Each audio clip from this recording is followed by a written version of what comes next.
नवीन शैक्षणिक वर्षाच्या प्रारंभानिमित्त राज्यभर आयोजित करण्यात आलेला शाळा प्रवेशोत्सव उत्साहात पार पडला। मुख्यमंत्री देवेंद्र फडणवीस यांनी रायगड जिल्ह्यातील पनवेल तालुक्यातील वहाळ येथील जिल्हा परिषद शाळेत विद्यार्थ्यांचे स्वागत करून त्यांच्याशी संवाद साधला।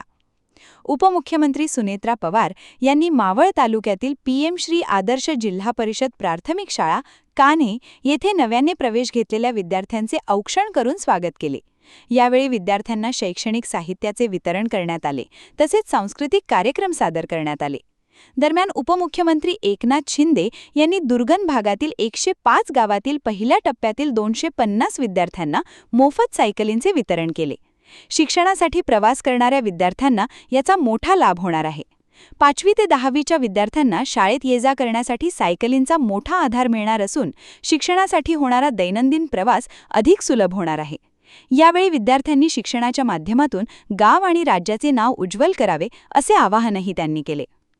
राज्यभरातील शाळांमध्ये स्वागत समारंभ, सांस्कृतिक कार्यक्रम आणि विविध उपक्रमांद्वारे नवीन शैक्षणिक वर्षाचे उत्साहपूर्ण वातावरणात स्वागत करण्यात आले।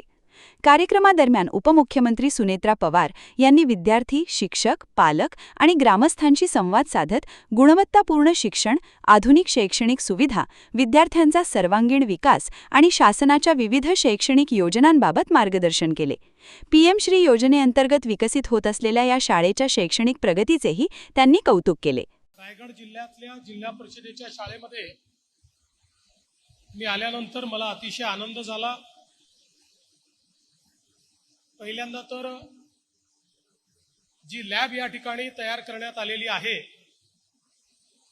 ती अतिशय सुंदर अशा प्रकारची डिजिटल लॅब, ज्यामध्ये सर्व वर्गातला जो काही कोर्स आहे तो डिजिटली दृकश्राव्य माध्यमातून उपलब्ध आहे। शिक्षकांना तो शिकवताही येईल आणि तिथेच ऑनलाईन परीक्षा देखील होईल। त्यामुळे आजच्या डिजिटल युगातल्या डिजिटल विद्यार्थ्यांना साक्षर करण्याचं हे एक अतिशय उत्तम असं साधन, अतिशय सुंदर लॅब या ठिकाणी सुरू झाली आणि सचिव महोदय आणि आयुक्तांनी मला सांगितलं की राज्यभरातल्या विविध जिल्हा परिषदेच्या शाळांमध्ये अशा प्रकारची उत्तम लॅब ही आपण तयार करतो। आज इथल्या शिक्षकांची आणि विद्यार्थ्यांची भेटून देखील अतिशय आनंद वाटला। विद्यार्थ्यांची शिस्त उत्तम आहे, उत्साह चांगला आहे, ज्ञानही चांगला आहे।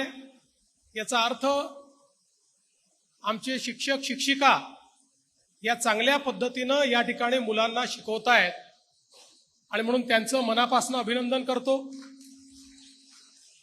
एक काळ होता की जिल्हा परिषदेची शाळा म्हटल्यानंतर ती शाळा अतिशय मोडकळीस आलेली, व्यवस्था नसलेली अशा प्रकारची शाळा आपल्याला पाहायला मिळायची।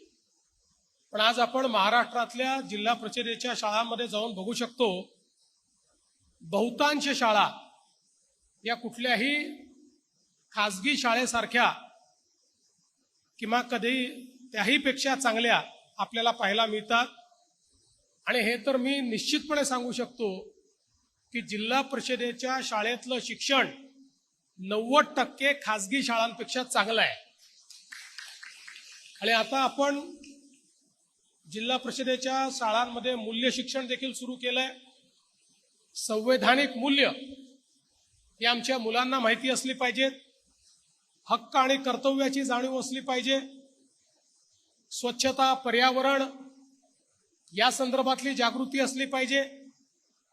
एक अतिशय चांगला भावी नागरिक हा या शाळांमध्ये तयार झाला पाहिजे, हा आपला प्रयत्न आहे। आणि अर्थातच या सगळ्या प्रयत्नांमध्ये गावकरी आणि पालक यांची महत्त्वाची भूमिका आहे। ज्या ज्या शाळांच्या परिसरातले पालक हे जागृत आहेत, जिथे पालकांची समिती उत्तम काम करते आहे, त्या शाळा बेस्ट शाळा आहेत, उत्तम शाळा आहेत। केवळ मुलांना शाळेत पाठवून दिलं इथपर्यंत पालकांचं कर्तव्य संपत नाही, तर पालकांना या संपूर्ण प्रवासामध्ये जिल्हा परिषद शाळेचे शिक्षक असतील, कर्मचारी असतील, यांचे सोबती म्हणून त्यांच्यावर लक्षही ठेवलं पाहिजे आणि त्यांना सहकार्यही केलं पाहिजे. क्या हुआ बहू? माँ, पाइल्स की बहुत तकलीफ हो रही है. तो तुम गुदरोग सर्जन के पास क्यों नहीं गई? देखो, जैसे हार्ट के लिए हार्ट स्पेशलिस्ट, ब्रेन के लिए ब्रेन स्पेशलिस्ट, तो पाइल्स के लिए पाइल स्पेशलिस्ट क्यों नहीं? स्त्री हो या पुरुष, टॉयलेट में तकलीफ केवल पाइल्स ही नहीं, और भी कई प्रकार के गुदरोग तथा कैंसर भी हो सकता है. इसीलिए इसकी प्रत्यक्ष जांच जरूरी है. ठीक है माँ, पर जांच के लिए हम जाएंगे कहाँ? वही काले आयुर्वेदिक पाइल्स हॉस्पिटल में. लेकिन माँ, प्रेगनेंसी में पाइल्स की दवाइयाँ. प्रेगनेंसी में आयुर्वेदिक दवाइयाँ सुरक्षित होती है. जनहित में जारी. काळे आयुर्वेदिक पाइल्स हॉस्पिटल, औषधि चिकित्सा तथा सर्जरी ट्रीटमेंट उपलब्ध. हमारा पता उमरेड रोड, दिघौरी बस स्टॉप के पास, नागपुर. अधिक जानकारी के लिए वेबसाइट पर जाएं kalepileshhospital.com.